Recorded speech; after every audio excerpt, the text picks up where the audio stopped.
I just learned how to make a shepherd's sling out of paracord. All you need really is 12 to 14 feet and a little bit of time. So let me go into the workshop real quick and I'll show you how to make this, and after that we'll give it a try. To get started, I'm going to take my paracord and pull out a good long section here. I've tested out 12 foot and 14 foot, and I believe that right in the middle is going to be the ideal length, so 13 foot here. So I'm just going to pull this out and then simply use tape measure and get that 13 foot here. I'm going to use a razor blade to cut that. Now sometimes the ends will have this fraying effect going on, and so I just like to trim that off here with my razor. So I want this to be a pretty clean edge down here. Now I need to burn the ends to make sure they don't come unraveled.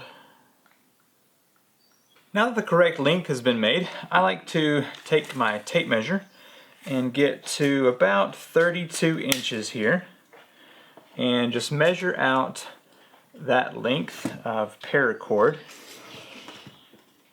And then at that 32 inch mark, just make a very basic knot. And so the sling that we're about to make is going to start here and go this way. And that's going to be the length of the sling from where your hand goes to the basket down here. So if you want a taller or shorter sling, then measure this out at a different length there. This knot distinguishes between a short end and a long end. So I'm going to bring the short end down below the table and bring out about 1.5 feet or so from that knot. And the rest of this up here can just be set aside up top. Now, I'm going to bring the short end to the right and then come underneath that loop like that. And I'm going to bring this somewhere to a 3-inch loop. The length of this is going to be what determines the scoop or basket of the sling. Now that that's done, I'm going to come on top with the knot and then go back under again so that you end up with 2 of these loops. Now obviously they're not the same size and they need to be. So I'm going to bring some of this out and just adjust this so that both of these are about 3 inches. Okay. And now if I can remove my fingers here, you'll see that it just goes in, loop, and then under. And it is important to have this last loop with the knot touching that. Okay, now that we have all of these and they are roughly the same size, it's time to take the long end and go underneath like this. Now at first it's a little bit awkward because there's so much to pull through. So let me just yank that through. Oops, of course we've got a knot here in the end. Okay, so go under that one, over this one, under and through.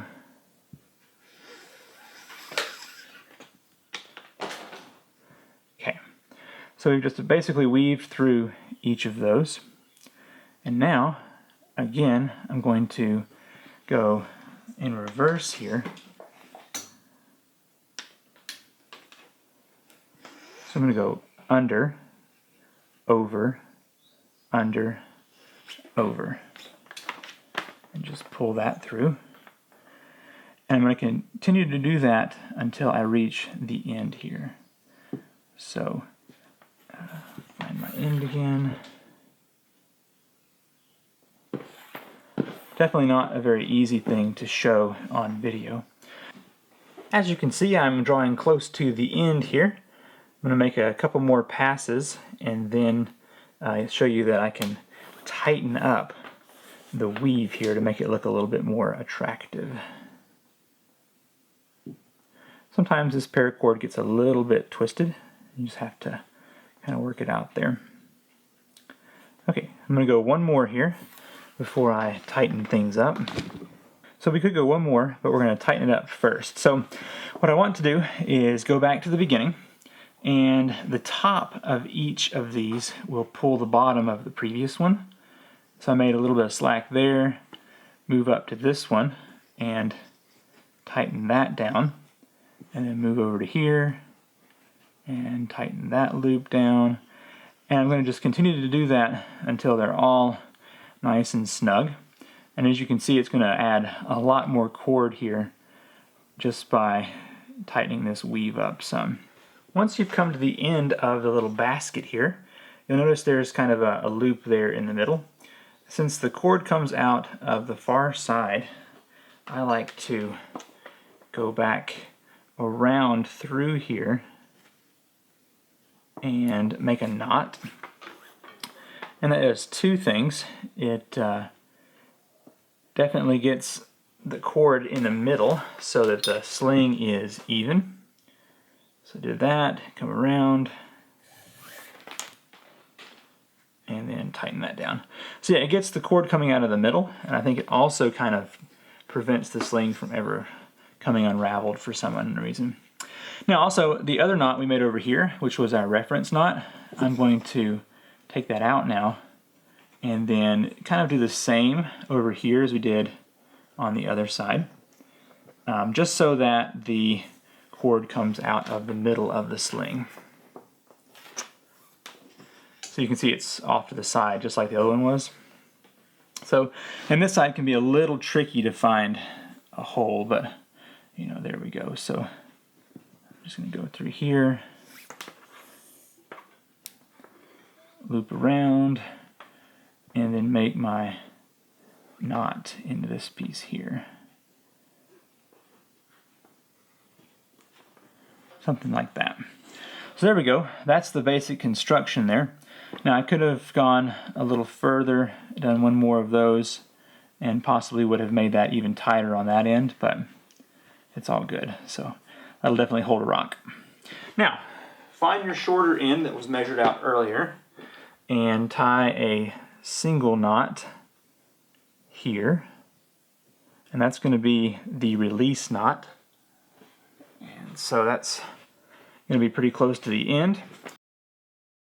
Now on the other end, the long side, I need to make a slip knot. So I'm just going to come around this cord and then tie a knot into that side. And that way it's got the slip knot here. And it will have to be adjusted so that this knot, which is on this side, is going to match up with this one.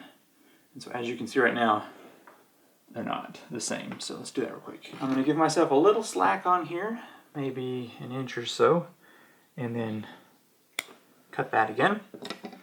And I'm going to get this burnt so that it will stay. Now that the sling is done, I'm going to take the slip knot that was made, put it around my middle finger, and just tighten it down a little bit. And then that's going to wrap around my pointer finger. Take the other end with the knot, and I'm going to put it the same place and grab it with my thumb and pointer finger. I like to use a rock that's around 1 inch by 1 inch or so. Put that here in the sling. Now I am brand new at this, so just build this and test out and see what works best for you. Really the only movement that's necessary is from here to here. But I've been finding that I don't always know where I want to fire this, so I do a little figure 8 pattern. Just kind of keeps the rock in motion. So for instance, back this way, and you can just figure 8. And so when you're ready to release, you can swing back like that. Let me see if I can hit this rock down here, and I'll set up the camera so you can see how poorly I do. I'm not sure how well this is going to show up on camera, but I'm aiming for the big rock. Off by about 20 feet. Let's try again. Well, a little closer that time. Ooh. Overshot by a couple of feet. Now I'm going to try and hit this rock by throwing by hand and see if I can do any better than the sling. Not quite. So accuracy is a little bit better by hand. So apparently it takes more than just 10 tries to be a professional with this sling. So I do enjoy it though. If you are maybe on a camping trip or just hanging out, it's just a fun way to pass the time. Thanks for watching. If you've got some helpful tips on making these or firing them, I'd love to hear it, so write those in the comments below. Thanks for watching, and I will see you in the next video. Bye.